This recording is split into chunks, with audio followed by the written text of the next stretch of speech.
Então, nós somos com toda certeza favoráveis às cotas sociais, mas sempre que a gente faz esse debate é importante nós termos o entendimento de que as cotas sociais existem. Então, não precisa que a gente defenda algo que já tem a existência.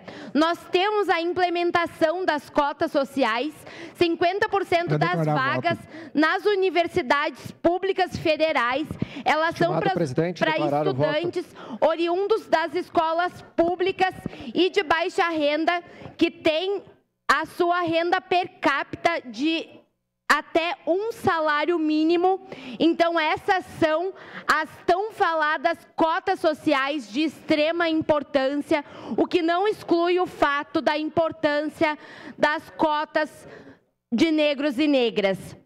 A partir da implementação da lei de cotas, a gente teve um aumento de 205% da entrada de negros e negras dentro das universidades, e isso é extremamente importante. Quando eu fui fazer o meu vestibular, mesmo não sendo uma negra retinta, eu era a pessoa mais negra na Universidade de Caxias do Sul naquele dia. E aquilo me fez me sentir extremamente desconfortável. Sem ser o vereador Lucas aqui dentro, eu imagino que nenhum de vocês saiba como eu me senti. Então, nenhum de vocês saiba como é importante a lei de cotas.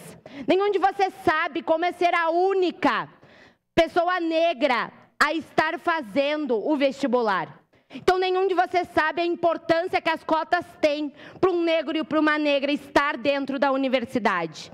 Então, as cotas sociais e as cotas de negros e negras são extremamente importantes. A gente precisa de luta, a gente precisa de mobilização, a gente precisa de participação popular, e a moção é apenas um dos passos. Então, com certeza, eu votarei favorável.